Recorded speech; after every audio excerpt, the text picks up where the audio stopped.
साथियों, good morning. एक बार फिर से जेनिक्स नर्सिंग क्लासेस में आप सभी का स्वागत है।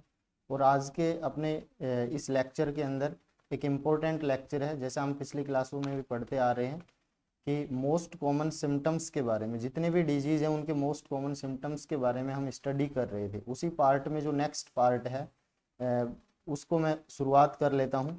एक साइड मैंने 2 कॉलम बनाए हैं। बिना कोई डिले किए हुए हम लेक्चर की स्टार्टिंग कर लेते हैं। तो एक बार देखें, मैंने एक हेडिंग बनाया है लिस्ट ऑफ डिजीज, और उसके सामने मैंने लिखा है मोस्ट कॉमन सिम्टम, यानी किस डिजीज में कौन सा मोस्ट कॉमन सिम्टम आपको देखने को मिलेगा। ऐसे क्वेश्चन आपके एग्जाम में बहुत ज़्यादा बार पूछे जाते हैं, तो यही से बहुत से क्वेश्चन आपके क्लियर होंगे। तो वन बाय वन हम डिस्कस करते हैं। Let's we go start. और आज का जो फर्स्ट हमारा जो पहली डिजीज है जिसकी हम बात कर लेते हैं, ओके फाइन। आज की अपनी डिजीज है, एक नाम सुना होगा आपने, मायस्थेनिया ग्रेविस। फर्स्ट मैं आपसे डिस्कस कर रहा हूं मायस्थेनिया ग्रेविस। इस डिजीज को आपने शॉर्ट में इसको एमएस भी बोलते हैं। शॉर्ट में इसको क्या बोलते हैं, सॉरी, मायस्थेनिया ग्रेविस। मैं शॉर्ट में इसको एमजी बोल देता हूँ, मिस्थेनिया ग्रेविस।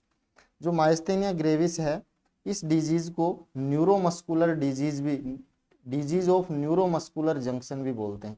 इसको क्या बोलते हैं, डिजीज ऑफ न्यूरोमस्कुलर जंक्शन। यानी आप लोगों को पता लग गया होगा, डिजीज ऑफ न्यूरोमस्कुलर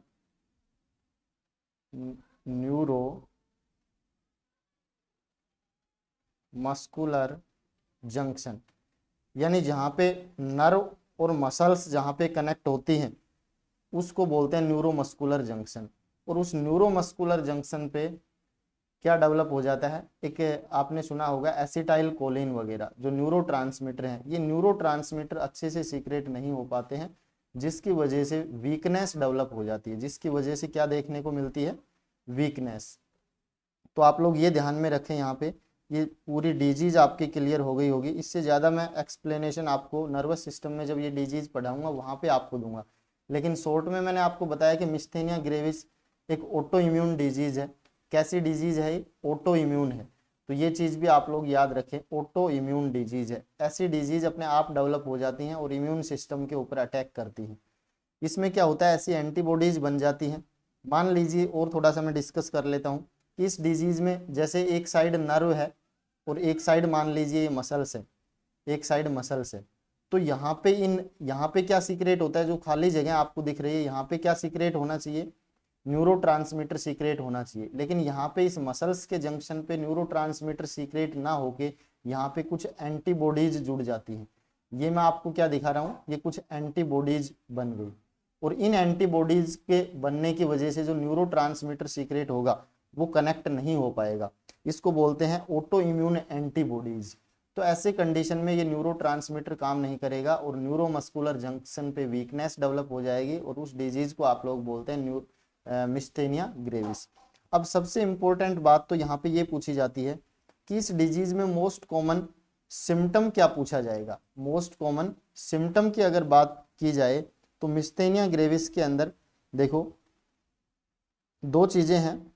एक आप ध्यान रखना कि इसके अंदर असेंडिंग वीकनेस डेवलप हो जाती है। क्या डेवलप हो जाती है, असेंडिंग वीकनेस, या मैं कहूं यहां पे मसल्स वीकनेस डेवलप हो जाती है। मसल्स वीकनेस, ये आपने देखा होगा।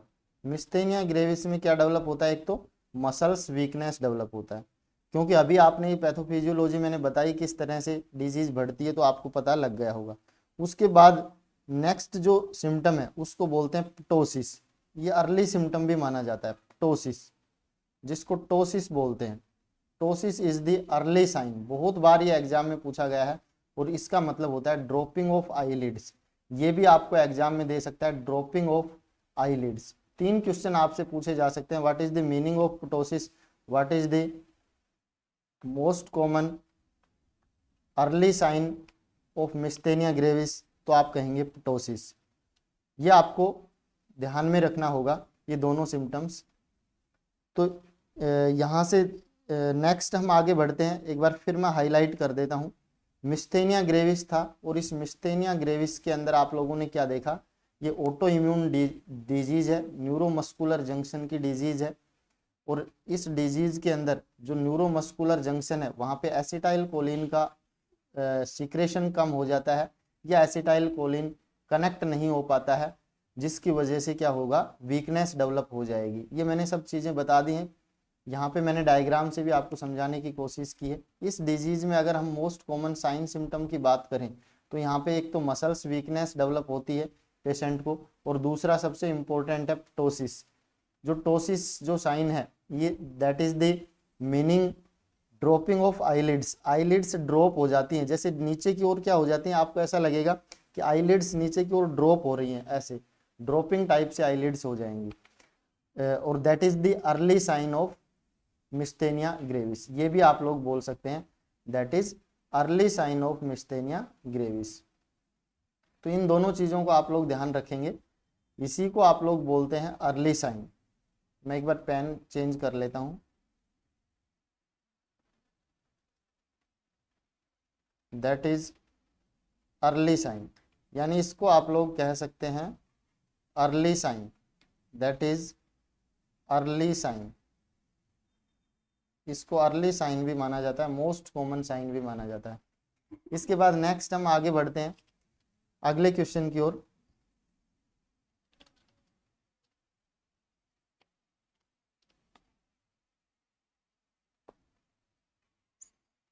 नेक्स्ट जो डिजीज है that is multiple sclerosis. Multiple sclerosis second one है आपका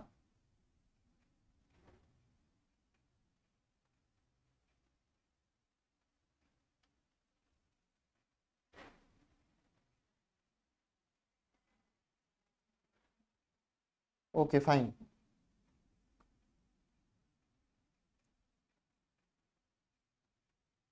मल्टीपल स्क्लेरोसिस, जो मल्टीपल स्क्लेरोसिस है ये भी नर्वस सिस्टम की डिजीज है, जिसको आप एमएस भी बोलते हैं, मल्टीपल स्क्लेरोसिस। इसके अंदर भी जो आपका डीमाइलिनेशन हो जाता है, जो नर्व के चारों ओर कवरिंग लेयर होती है उसको आप बोलते हैं माइलिनेशन।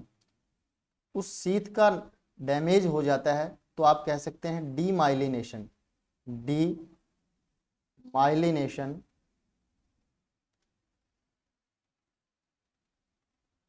Of nerves. नर्व्स का डीमाइलिनेशन हो जाता है, यानी ये नर्व है, इस नर्व के चारों ओर ये क्या पाई जाती हैं, ऐसे कवरिंग लेयर होती है, प्रोटेक्टिंग लेयर होती है। जब इनका डीमाइलिनेशन हो जाएगा, इनका डैमेज हो जाएगा, ये भी ऑटो इम्यून के कारण होता है। तो ऐसी कंडीशन के अंदर पेशेंट्स के अंदर क्या डेवलप हो जाएंगे, वीकनेस डेवलप हो जाएगी, पेशेंट्स को जो भी फंक्शन है उनको करने में दिक्कत आएगी। तो इसको बोलते हैं डीमाइलिनेशन ऑफ नर्व्स या मल्टीपल स्क्लेरोसिस। ये भी एक ऑटो इम्यून डिजीज है, ये भी क्या है, ऑटो इम्यून है, ऑटो इम्यून डिजीज है। अब आपसे पूछा जाता है कि मल्टीपल स्क्लेरोसिस में एक ट्राइड सिम्टम देखे जाते हैं। मोस्ट कॉमन अगर हम बात करें तो यहाँ पे इस ट्राइड को बोला जाता है चारकोट्स ट्राइड। ये बहुत इंपॉर्टेंट है, चारकोट्स ट्राइड। बहुत कम बच्चों ने इसके बारे में सुना होगा। आपसे ये क्वेश्चन कॉम्पिटिटिव एग्जाम में यानी नोरसेट में आपसे पूछा जा सकता है कि which of the following triad that is seen in which disease, या आप कह सकते हैं which of following Charcot's triad seen in which of following disease. तो चारकोट्स ट्राइड जब आपको पता होगा तब आप बताएंगे। तो पहली बात तो ये हो गई कि चारकोट्स ट्राइड है वो किस में देखने को मिलता है, मल्टीपल स्क्लेरोसिस में देखने को मिलता है। ट्राइड है तो इसके अंदर 3 सिम्टम्स को इंक्लूड किया गया है। पहला है निस्टैगमस, पहला है निस्टैगमस, निस्टैगमस। और निस्टैगमस का मतलब होता है involuntary movement of the eye ball. Involuntary movement of the eye ball that is known as nystagmus. Involuntary eye ball के मूवमेंट होंगे जिसको आप निस्टैगमस बोलते हैं। इसके बाद यानी आपकी विजन में भी यहाँ पे डिफेक्ट देखने को मिलेगा इस डिजीज में। इसके बाद आप लोग बोल सकते हैं दूसरा intention tremor, intention tremor, tremor आने लग जाएंगे, इंटेंशन ट्रेमर, ट्रेमर आप सभी को पता है। और तीसरा आपका जो सिम्टम है that will include the dysarthria, dysarthria यानी जॉइंट्स को मूवमेंट के अंदर डिफिकल्टी होगी। ये 3 सिम्टम्स हैं और इन 3 सिम्टम्स को आप लोग क्या बोलते हैं भाई, मिस्थेनिया ग्रेविस के आप लोग इनके चारकोट्स ट्रायड के अंदर इंक्लूड करते हैं। और चारकोट्स ट्रायड किस में देखने को मिलता है, तो अच्छे से आप लोग नोट डाउन कर लेना इसको, बहुत इंपॉर्टेंट है, वेरी इंपॉर्टेंट है। इसमें 3 सिम्टम है। निस्टैगमस, जिसका मतलब मैंने बताया, आपसे पूछा गया है what is the meaning of nystagmus, involuntary movement of eye ball. Intention tremor देखने को मिलते हैं। उसके बाद आपको डिसआर्थरिया देखने को मिलता है, जॉइंट्स के अंदर मूवमेंट में डिफिकल्टी देखने को मिलती है। ये सब चीजें आपको किस में देखने को मिलेंगी, मल्टीपल स्क्लेरोसिस डिजीज के अंदर देखने को मिलेंगी। तो आप लोग ध्यान में रखें। अगले क्वेश्चन की ओर हम चलते हैं। नेक्स्ट है हमारा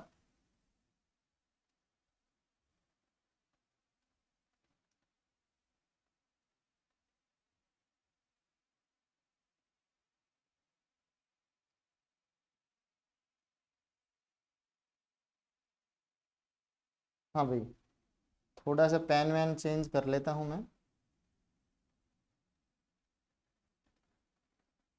नेक्स्ट वन है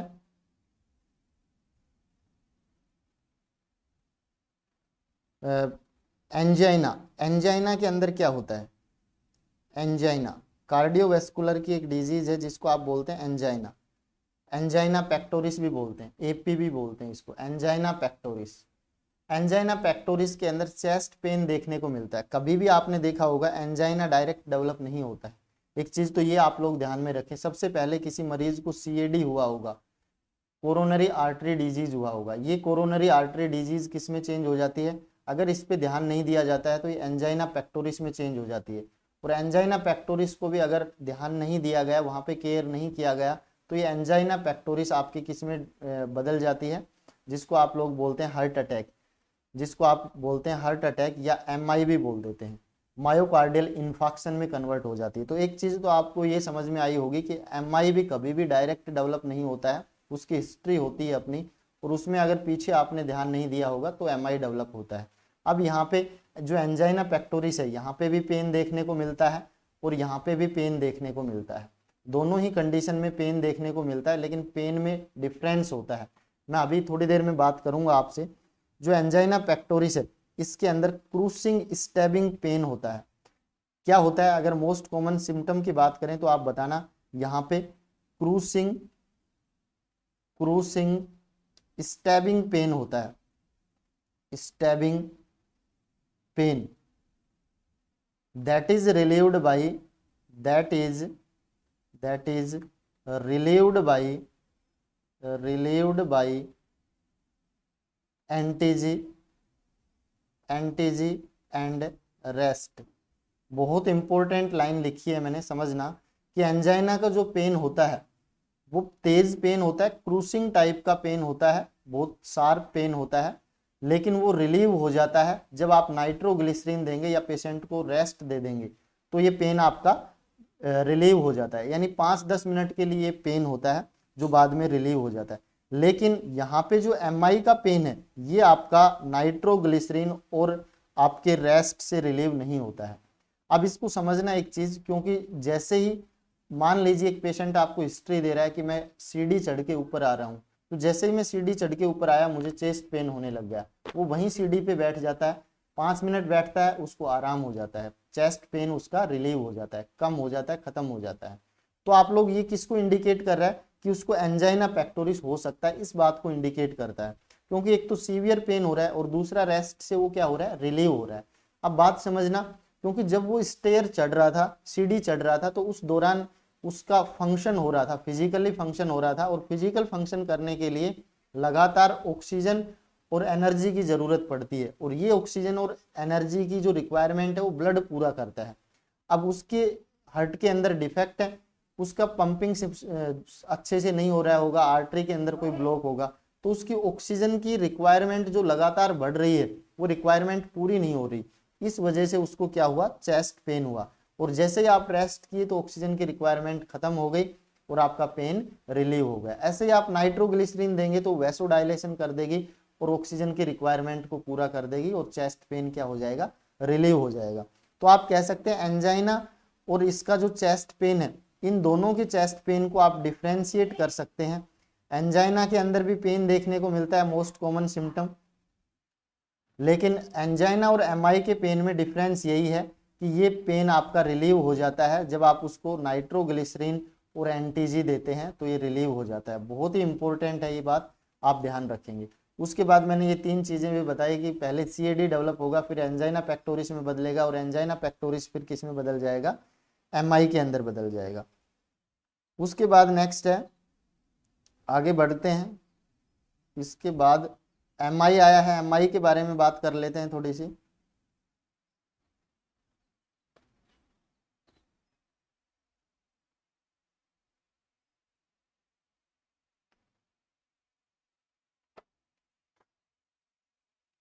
यहाँ पे देखना, नेक्स्ट हम आगे चल रहे हैं।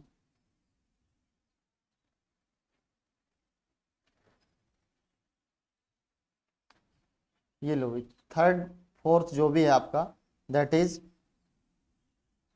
एमआई, जिसको आप मायोकार्डियल इंफ्रैक्शन भी बोलते हैं। मायोकार्डियल इंफ्रैक्शन, मायोकार्डियल इंफ्रैक्शन, जिसके अंदर आपको ऑक्सीजन की कमी देखने को मिलती है कोई आर्टरी में ब्लॉकेज की वजह से, और वहां पे परमानेंट डैमेज देखने को मिलता है, जिसको आप लोग बोलते हैं मायोकार्डियल इंफ्रैक्शन। इस मायोकार्डियल इंफ्रैक्शन के अंदर क्या डेवलप होता है, मोस्ट कॉमन अगर सिम्टम की बात करें तो यहाँ पे भी क्रूसिंग और स्टैबिंग पेन देखने को मिलता है।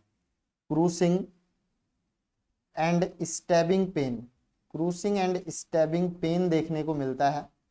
इस पेन के साथ साथ यहाँ पे ये पेन कैसा होता है, radiating to the left shoulder, radiating to the radiating radiating to the left shoulder. उसके बाद neck and arm, neck and arm. बात आपको समझ में आ गई होगी सभी को। बहुत क्रूसिंग शार्प पेन होता है जो रेडिएट होता है, रेडिएट का मतलब होता है दूसरे साइड में चला जाता है, जैसे फैल जाता है, ये आप कह सकते हैं। तो एमआई का जो पेन है वो हमेशा लेफ्ट साइड के अंदर आएगा, रेडिएट होगा, लेफ्ट शोल्डर में आएगा, उसके बाद नेक में आएगा और फिर आर्म में आएगा। उसके बाद दूसरा आप लोग कह सकते हैं ये पेन है ये अनरिलीव्ड by the एंटीजी, अनरिलीव्ड bye एंटीजी।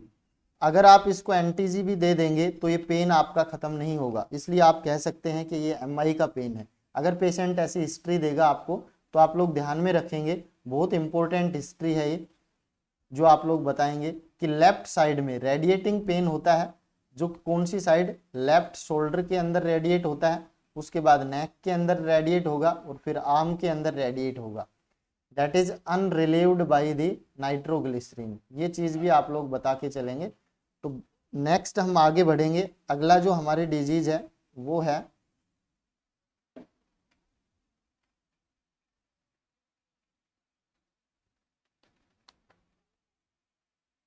Next disease देखना, और ये है पार्किंसन डिजीज। आगे मैं बात कर रहा हूं, that is Parkinson disease. Okay fine, 7 number जो भी कुछ है आपका, पार्किंसन डिजीज, पार्किंसन डिजीज। इस डिजीज का नाम भी आपने सुना होगा। ओल्ड एज के अंदर सबसे ज्यादा ये डेवलप होती है, देखने को मिलेगी 50-60 ईयर्स के बाद में, जिसको आप पार्किंसन डिजीज बोलते हैं। अब इस पार्किंसन डिजीज के अंदर आप लोगों से मोस्ट कॉमन अर्ली सिम्टम अगर पूछा जाए, आपसे पूछा जाता है मोस्ट कॉमन अर्ली सिम्टम। बहुत बार ये एग्जाम में ये क्वेश्चन आया है, मैं जितने भी यहाँ पे डिस्कस कर रहा हूँ ये सब एग्जाम में क्वेश्चन आए हुए हैं और आगे भी रिपीट होंगे। मोस्ट कॉमन अर्ली सिम्टम की बात करें तो आप बोलना पिल रोलिंग मूवमेंट देखने को मिलते हैं। कैसे मूवमेंट देखने को मिलते हैं, पिल रोलिंग। आप लोग कह सकते हैं पिल रोलिंग मूवमेंट, पिल रोलिंग, पिल रोलिंग मूवमेंट्स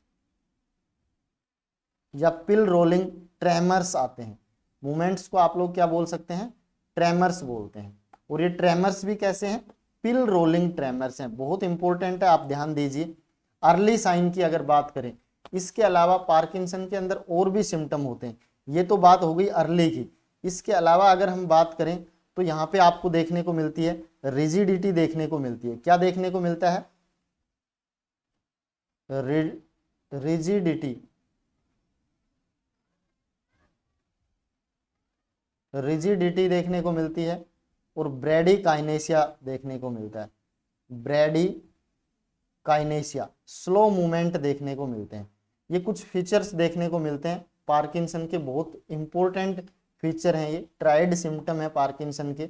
एक तो ट्रेमर देखने को मिलते हैं, पिल रोलिंग ट्रेमर भी बोल सकता हूं मैं इसको, पिल रोलिंग मूवमेंट या ट्रेमर्स बोल सकता हूं, ट्रेमर्स, पिल रोलिंग मूवमेंट या ट्रेमर्स बोल सकता हूं। उसके बाद रिजिडिटी बोल सकता हूं, ब्रेडिकाइनेसिया बोल सकता हूं। लेकिन इनमें भी अगर आपसे पूछा जाएगा तो सबसे जो अर्ली साइन है, अगर अर्ली साइन की आपसे बात की जाएगी, मोस्ट कॉमन अर्ली साइन बोलेगा तो आप कहेंगे पिल रोलिंग ट्रेमर्स देखने को मिलते हैं, पिल रोलिंग ट्रेमर्स आपको देखने को मिलेंगे। ये चीज आप लोग जरूर याद रखेंगे, दैट इज पार्किंसन डिजीज। इसके अलावा नेक्स्ट हम आगे बढ़े।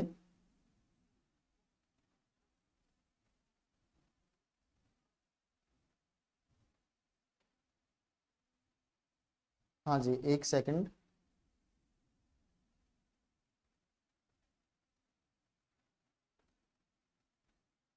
नेक्स्ट है आपका diabetes keto acidosis, diabetes keto acidosis. ये एक कॉम्प्लिकेशन है डायबिटीज का। डायबिटीज कीटो एसिडोसिस जिसको बोलते हैं, ये एक कॉम्प्लिकेशन है। किसका कॉम्प्लिकेशन है, तो आप लोग बताएंगे कि that is complication of, that is complication of, complication of diabetes mellitus. जो डीएम है आपकी डायबिटीज मेलाइटस है, और ये डायबिटीज मेलाइटस भी दो प्रकार की होती है, इंसुलिन डिपेंडेंट और नॉन इंसुलिन डिपेंडेंट। तो जो इंसुलिन डिपेंडेंट जो डायबिटीज मेलाइटस है, उसके अंदर एक आपको देखने को मिलेगा कॉम्प्लिकेशन जिसको आप बोलते हैं डायबिटिक कीटो एसिडोसिस। यानी यहाँ पे अनकंट्रोल ब्लड शुगर लेवल होता है और उसकी वजह से फैट वाले सब्सटेंस है वो टूटने लग जाते हैं। और जब फैट टूटता है ज़्यादा तो उस फैट की वजह से फैटी एसिड और ट्राइग्लिसराइड का ज़्यादा फॉर्मेशन बढ़ जाता है, जिसकी वजह से आपको डायबिटिक कीटो एसिडोसिस देखने को मिलेगा। बहुत अच्छे से मैं आपको एक्सप्लेन करूंगा डायबिटीज जब आप पढ़ेंगे तब। इसके अलावा अब आपसे ये बात पूछी जाती है कि डायबिटीज कीटो एसिडोसिस है, इसमें मोस्ट कॉमन अगर सिम्टम देखा जाए कैसे पहचान करेंगे, तो आप लोग बताएं। यहाँ पे एसीटोन ब्रीथ आती है, एसीटोन ब्रीथ आती है। कैसी ब्रीथ आती है, एसीटोन ब्रीथ देखने को मिलती है, यानी फलों जैसी गंध आपको देखने को मिलेगी, that is acetone breath diabetic keto acidosis के दौरान। तो ये आप लोग ध्यान में रखना। उसके बाद डायबिटिक कीटो एसिडोसिस के अंदर ही अगर आपसे ये पूछ लिया जाए कि यहाँ पे एसिड बेस इम्बैलेंस, विच एसिड बेस इम्बैलेंस देखने को मिलेगा, कौन सा एसिड बेस इम्बैलेंस, तो आप कह सकते हैं यहाँ पे मेटाबॉलिक एसिडोसिस देखने को मिलता है। ये क्वेश्चन भी आपके एग्जाम में पूछा जाता है। यहाँ पे आपको क्या देखने को मिलेगा, मेटाबॉलिक एसिडोसिस। मेटाबॉलिक सब्सटेंस बढ़ रहे हैं और उन मेटाबॉलिक सब्सटेंस के कारण यहाँ पे एसिड भी बढ़ रहा है। आपने अभी देखा था डायबिटिक कीटो एसिडोसिस, यानी एसिड का फॉर्मेशन ज़्यादा हो रहा है, फैटी एसिड ज़्यादा बन रहे हैं। इसलिए यहाँ पे एक कंडीशन देखने को मिलती है। आपसे पूछा जाए, ये क्वेश्चन आपके कॉम्पिटिटिव एग्जाम का है कि which of following acid base imbalance seen in diabetic keto acidosis या डायबिटीज मेलाइटस, तो आप हमेशा क्या बोलेंगे, मेटाबॉलिक एसिडोसिस देखने को मिलता है। इन चीज़ों के बारे में हमने डिस्कस कर लिया। एक चीज़ और यहाँ पे बात कर लेते हैं अगर आ गए हैं तो, जो डायबिटीज मेलाइटस है, ये जो डायबिटीज मेलाइटस है, डायबिटीज जो मेलाइटस है, इस डायबिटीज मेलाइटस के अंदर आपको अगर सिम्टम देखने को मिले तो 3 सिम्टम्स देखने को मिलते हैं। मोस्ट इंपोर्टेंट, डायबिटीज के सिम्टम्स की बात कर रहा हूं मैं। पहले डायबिटीज कीटो एसिडोसिस के सिम्टम की बात की थी, अब मैं किसके सिम्टम्स की बात कर रहा हूं? अब मैं आपसे डायबिटीज के अंदर मेलाइटस के सिम्टम्स की बात कर रहा हूं। देखो, डायबिटीज मेलाइटस के कारण डायबिटिक कीटो एसिडोसिस हो जाता है कॉम्प्लिकेशन के रूप में। लेकिन और जब कॉम्प्लिकेशन अराइज होता है तब उसका मोस्ट कॉमन फीचर आते हैं एसीटोन ब्रीथ और मेटाबॉलिक एसिडोसिस होता है। लेकिन जब डायबिटीज मेलाइटस डेवलप होता है, डायबिटीज मेलाइटस, तो उसके अंदर आपको 3P देखने को मिलते हैं। आपने देखा होगा पोलीडिप्सिया देखने को मिलता है, पोलीडिप्सिया देखने को मिलता है। उसके बाद आपने देखा होगा पोलीफेजिया, पोलीफेजिया पोलीफेजिया देखने को मिलता है, और पोलीयूरिया, पोलीयूरिया, यानी 3P देखने को मिलते हैं। आप ये कह सकते हैं यहाँ पे 3P देखने को मिलते हैं। 3P किस में देखने को मिलते हैं? डायबिटीज मेलाइटस के अंदर। पोलीडिप्सिया, ज़्यादा प्यास लगेगी उसको। पोलीयूरिया, ज़्यादा यूरिन फॉर्मेशन होगा उसका नॉर्मल से।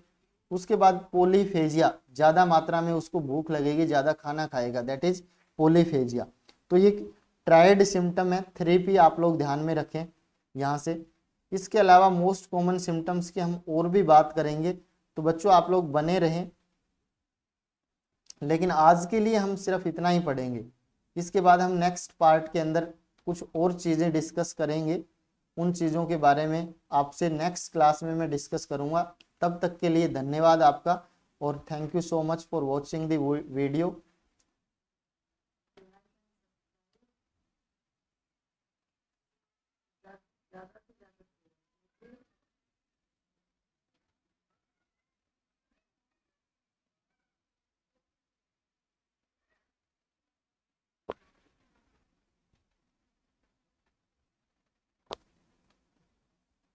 हाँ जी,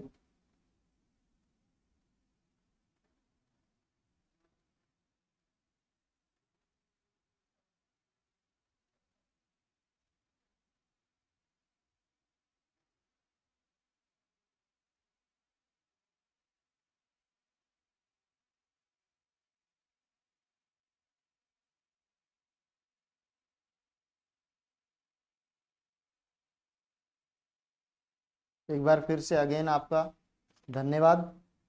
इसके बाद मैं आपको बता दूं कि रोजाना जब तक आपका एम्स नॉरसेट 2022 का एग्जाम नहीं होता, तब तक के लिए आप लोगों को इस चैनल के माध्यम से बहुत सी क्लासें, बहुत से इंपॉर्टेंट टॉपिक्स के बारे में, चाहे वो थ्योरी के टॉपिक हैं, चाहे वो MCQ के सेशन हो, वो इस चैनल के ऊपर आपको रोजाना अवेलेबल होंगे।